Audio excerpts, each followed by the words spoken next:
Hi, everyone, and welcome to Dead to Rights, the podcast. I'm your host, Ted Carrick.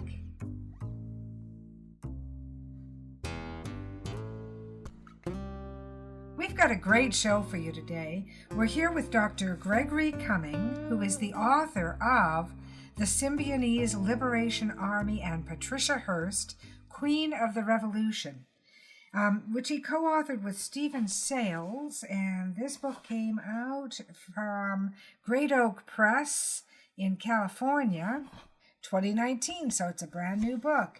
And this is a fantastic book. You can look it up on Amazon.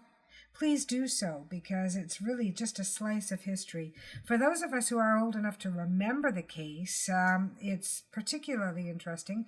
But if you weren't around in those days, this is something that you can really learn from, and it's well laid out. It's terrific research, and really laid out in layman's terms, so anyone can enjoy reading it. So please stay with us as we talk to Dr. Gregory Cumming. I'm speaking with Dr. Gregory Cummings, author of The Symbionese Liberation Army and Patricia Hearst, Queen of the Revolution. And Greg, how are you this morning? I'm doing very well. How are you? I'm very well, and welcome to Dead to Rights. I wanted to talk to you about your book. I'm looking at a copy of it right now. It's a beautiful book. I believe you co-authored it with Stephen Sales. Is that right? Correct. Okay.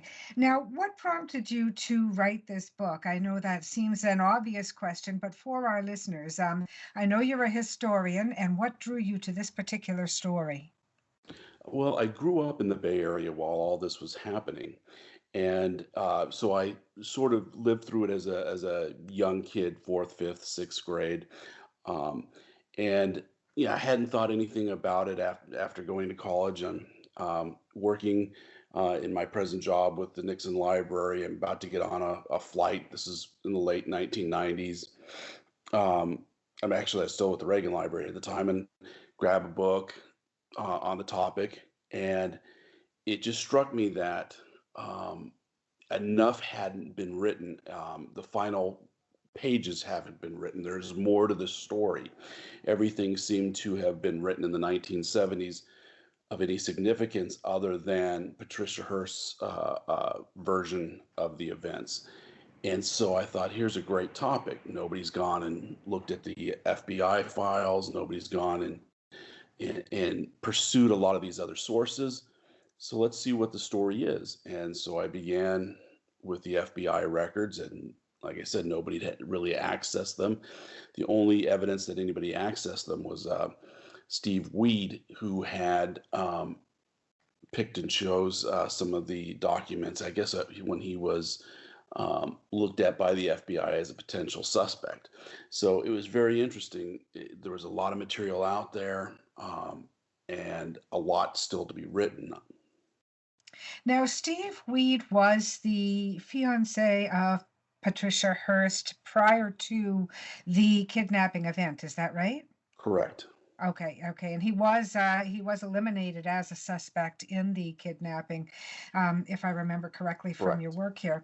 Now, as a historian, you've got a unique ability to be able to research in the cold light of day, whereas my recollection, now I was in my early teens when all of these events took place, so my recollections may be very, very sketchy at best, but I seem to recall it was a very emotional coverage, and the literature and the reporting on it was highly charged at the time and not really based on a lot of fact. The big debate, of course, was Patricia part of her own kidnapping? Was she truly Tanya, or had she been brainwashed into supporting the SLA? So what you're presenting here is really a documentary of the actual evidence at the time, and it's beautifully laid out. I really commend you on the photos you've been able to include, and they're just fascinating. How does that research in the cold light of day and with the passage of time, what are the main differences between that and the coverage at the time? The difference being one is we don't have anything to hide, and a lot of the other ones they didn't have the names or didn't want to include names or people didn't want to be involved. So they had to, when interviewing them, the authors would not include a person's name or wouldn't include where they got received the information. There's another book that recent came out just before mine um, that didn't use, uh, in my opinion, didn't footnote appropriately. So we don't know where his sources came from exactly. Um, so what Steve and I set out to do, and unfortunately Steve isn't with us anymore, passed away in the process of writing the book. What we set out to do is document where everything we found, where it came from. So that way, people who read the book can decide for themselves as well. Is this a legitimate source? Is is this accurate? We try to lay it out for them to make it the decisions. We lay all the names out, and we think that we have everything extremely accurate. We know who was involved in the early assassination of Marcus Foster, um, which has been debated previously, and we have some names of sources, and we put the characters where the people involved where they were, what they're doing, and how they got there, and we lay it out very well. I think. I agree. I do believe you did. Before we go any further, my condolences on the passing of your friend and collaborator, Stephen Sales. I'm sorry that he isn't here to see the book being launched out and reaching its audience. But yes, I agree with you that because the case, and sorry for the noises, but it's because I'm turning the book over in my hands right now, because the case in the public mind was never really settled. And I know Patricia Hearst was pardoned at some point, so it becomes a moot point what her involvement was, but the public still very much wants to know and still finds it extremely mysterious. Um, I believe you've uncovered some new evidence in your research too. Is that correct? Yes. First of all, with Patricia Hearst, her sentence was commuted by President Carter, and then she was pardoned by President Clinton on his last day in office, one of his many pardons. The U.S. attorneys usually are consulted regarding any type of pardon. It goes through the pardon attorney, things of that nature. The U.S. attorneys were extremely upset about the possibility of Patty Hearst being pardoned because they felt that she had never shown contrition, that she was actively involved. So they were not really thrilled about it. Now, as I got into the U.S. Attorney's Office, I also found an FBI interview with Jack Scott, who was dying of cancer. In this document, in this interview, and it was going to be used in the Sarah Jane Olson trial, had that case ever gone to trial. And Patty Hearst was supposed to be one of the government informants on that. It was going to be used against Patty Hearst. And in this, Jack Scott says, as he's um, getting ready to take her cross country, he stops, and this is him saying it, just the two of them. He states to her as they're just about to leave Berkeley, stops the car, and says, I will take you anywhere you want to go. Anywhere. You tell me, I'll take you to your family, I'll take you to a friend. You don't have to go to the East Coast. I'll take you anywhere you want to go. She tells him in no uncertain terms, you take me to my friends on the East Coast now. And then while they're making that drive, while they make that trip,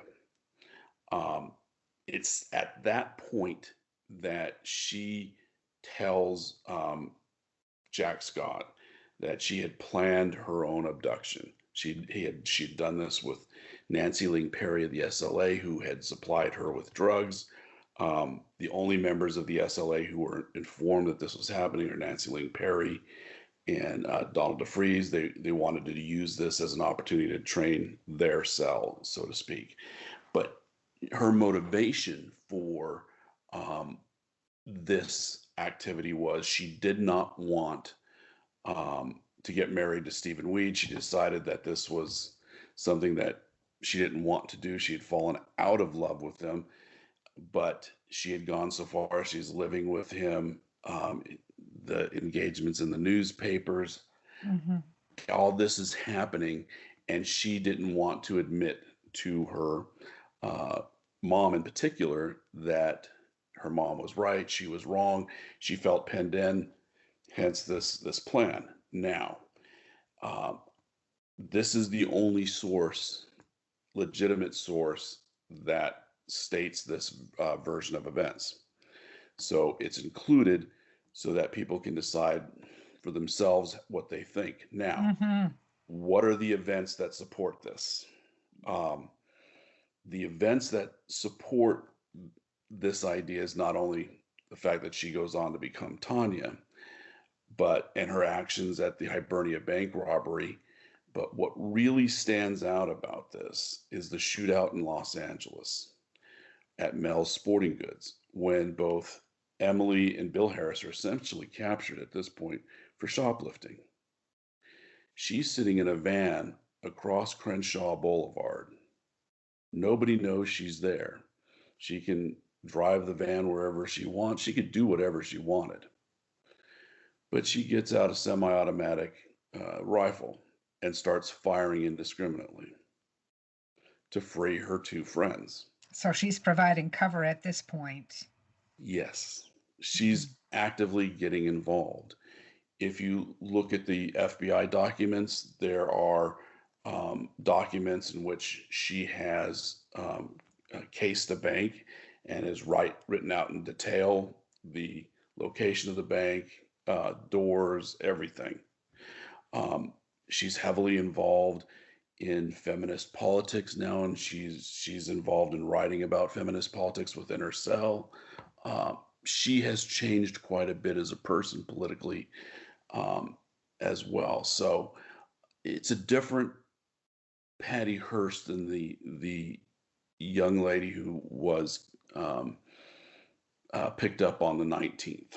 So whatever happened, if she was kidnapped, if she was part of it or not, she is greatly changed. Mm-hmm. Now, another event is her relationship with Willie Wolfe, which she states she was raped by Willie Wolfe. She didn't have a relationship with him. She despised him.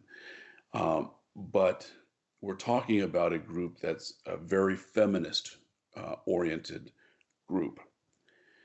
One of the members, Bill Harris, mentioned to me in an interview, had anybody raped Patricia Hearst or anybody else in the cell, if any male had done that, that any one of the female members would have walked up to them and put a bullet in their brain.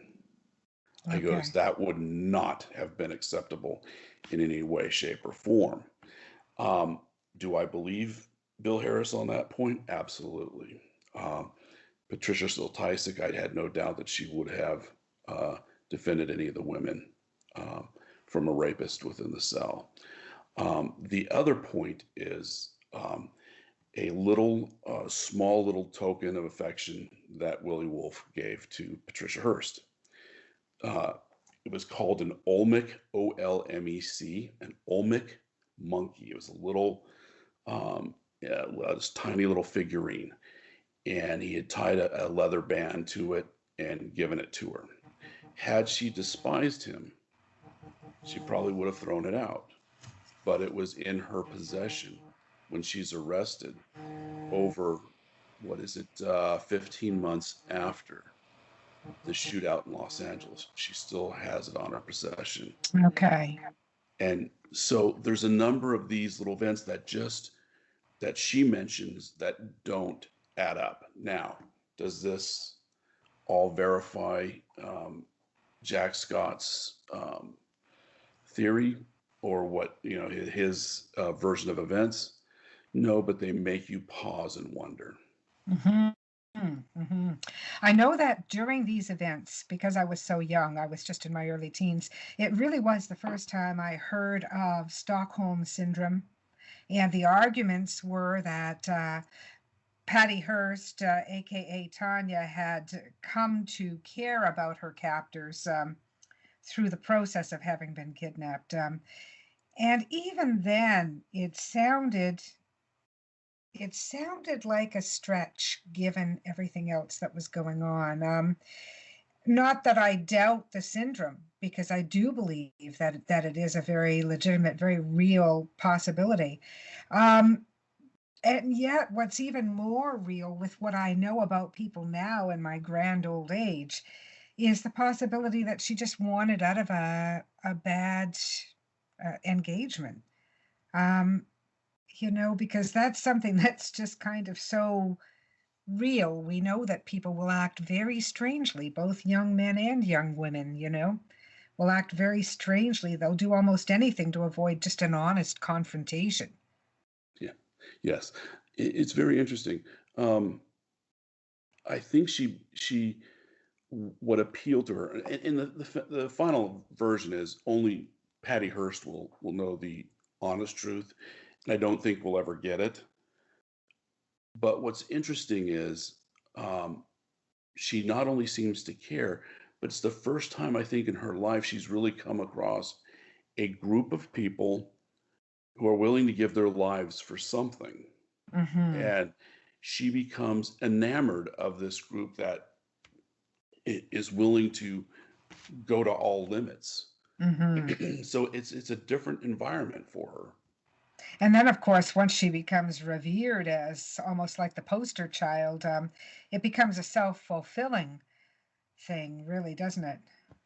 Absolutely. That's what Bill Harris has said that a few times, that it's kind of like a case of O. Henry's Ransom of Red Chief, that Mm-hmm.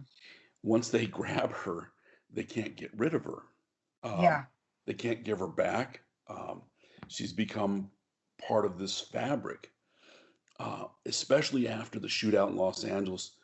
Prior to that, the SLA really doesn't have any support, especially in the Bay Area.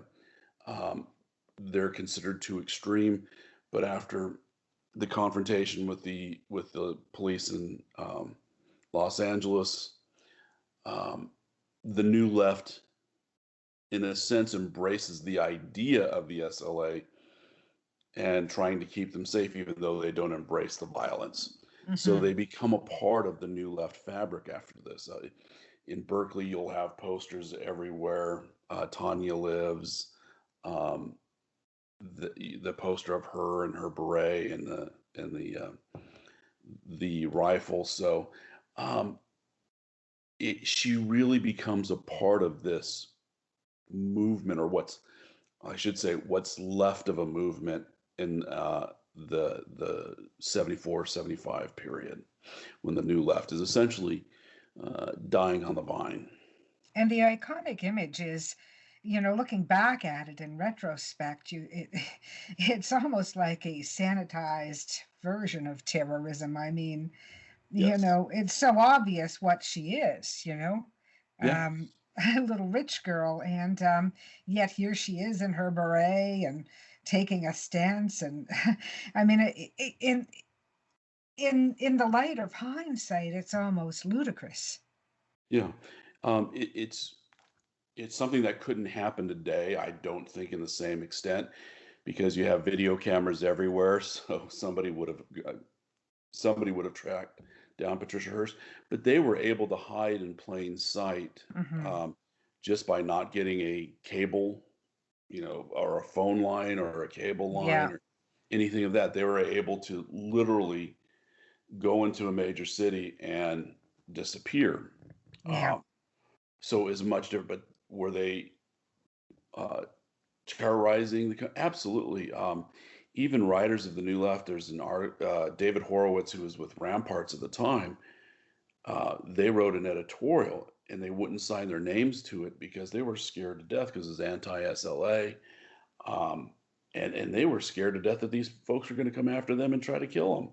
yeah. Even the New Left was afraid of them. So um, it, it's an organization. They really thought that they were going to lead a Fidel Castro-like revolution in the United States, Mm-hmm. and it just wasn't going to happen. Yeah, yeah. And here in Canada, we had just started to come out of the FLQ crisis, and that's something I'd love to see written about one day soon too. And it all kind of tends to blend in together. It's sort of a type, if you'll pardon the expression, Yeah. you know, where there's this undercurrent of sort of romantic support, and yet this is something that is really truly awful, you know. People are dying, perhaps not in very large numbers, but just the same, every human life has to be worth something. Yeah, these were innocent people, whether it's uh, Myrna Opsel in the bank in Carmichael, California, or Marcus Foster, who's a revered educator in Oakland, Hmm. who the SLA, for reasons they still cannot explain to this day, decided to assassinate.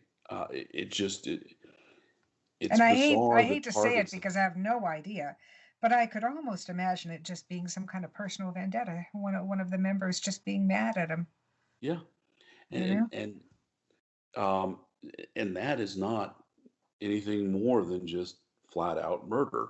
I Yeah, mean, that's what it is. yeah, yeah. Murder under a disguise, exactly. Yes, Well, yes. Greg, it's really wonderful to talk to you about this. I tend to mostly talk to crime fiction authors, and your book is just fascinating to me. I love the historical aspects of it. I love the way you've laid it out.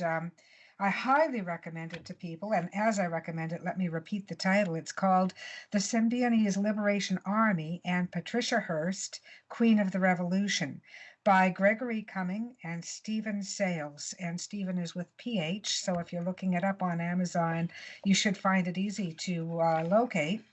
And what I was saying about the layout, I mean, you've given the characters, the list of figures, uh, a timeline. You're making it very easy for people who want to learn their history to enjoy the read, which is, getting things into layman's terms isn't always very easy. In fact, I think it's one of the biggest challenges for writers of true crime, is how to reach people with the facts and make it compelling, you know. So thank you for that. Thank you for taking the time to give it such an easy read layout. Well, I have to thank the editors for that, Tom Long, Lauren. They both uh, pushed me to include those aspects of the book, and Hmm. they were absolutely right. I found out that a good editor is a great resource Yes. when putting a book together. And I've had, with Great Oak Press, I have had fantastic support. Hmm. Hmm. And you've got excellent documentation as well in the bibliography. So I really appreciate the amount of effort that's gone into laying out the case here. Now, I'm going to ask you a tough question. You may choose not to answer it, but given the latest evidence unraveled by your research, where do you fall on the whole question? On on Patty Hearst, whether she planned it. Yes. Um, Boy, I go back. I'll tell you the truth. I go back and forth. What were the things that I've laid out? Her relationship, her inability to be honest about her relationship, her inability to really talk about her time with the SLA. Um, Honestly leads me to believe that it is a distinct possibility. And when I started the project, I would not have said that. I Yeah. would not have come. But just the there's just been so much, I guess, obfuscation would be the word I'd use. Yeah. Nothing ever seems to be clean and clear. Yeah. Um, if you read her book, um, there's parts in which she's very honest and parts in which she is opaque at best. Hmm. Hmm. And people who are repeatedly opaque tend to be of a type. Now, with the caveat that, of course, we don't know. I mean, of course, we can't know, and we can't, in a podcast or in a discussion among friends or anywhere publicly convict somebody when we really don't know. Yeah. But, when I was young, let me put it this way, when I was young, my sympathy would have been with Patty Hearst. Yes. Not because I agreed with her politics or the actions, but because as a young person, I could see somebody being overwhelmed by the times and by the actions of people around them. In my older age, I've met too many people who cannot tell the truth. And it has jaded me to that sort of sympathy. And uh, you can almost divide the world into people who more or less tell the truth, because none of us tell it all the time, and people who seldom tell the truth because nobody lies all the time. Yes. And the people who seldom tell the truth, it's a mistake to believe them. It really is kind of that simple in my mind. Mm. That's an interesting, very interesting point, because it just seems like with Willie Wolf, the relationship, she just flat out will not admit um, what transpired. And I think that, to me, that's very sad, Hmm. because it seemed like it was very meaningful to her at one time. Hmm. Now, she ended up with another Stephen, didn't she?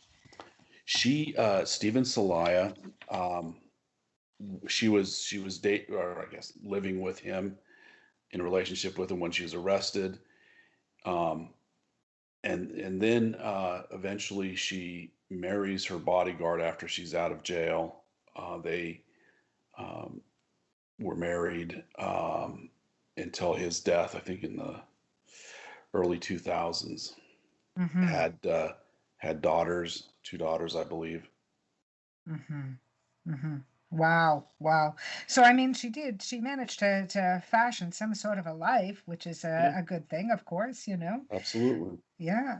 Well, thank you for the book. And again, I'm going to pump it one more time for listeners. The Symphony, let me let you say it. The Symbionese Liberation Army and Patricia Hearst, Queen of the Revolution. You say it so much better than I do, Greg. Thank you very much. And this is Very Dr. well. Gregory Cumming, the author, along with Stephen Sales. Look for it on Amazon or any place where you get great books. Thank you very much for joining us, Greg. I really appreciate it. And stay on the line for a moment. I sure will.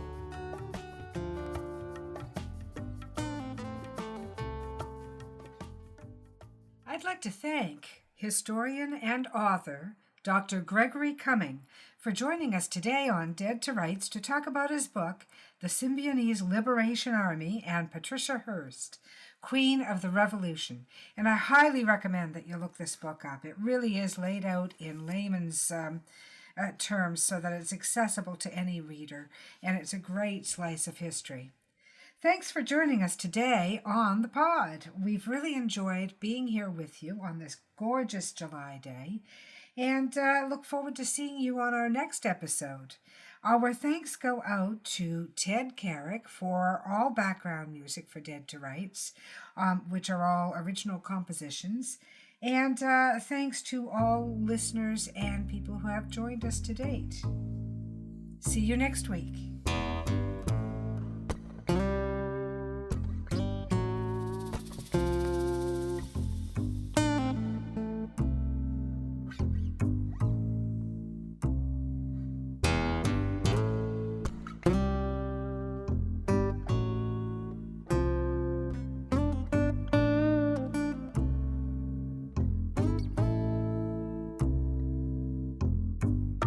A dusty road, a man alone.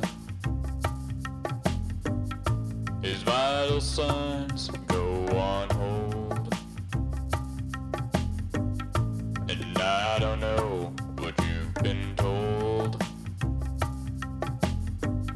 but the years have turned my eyes gold.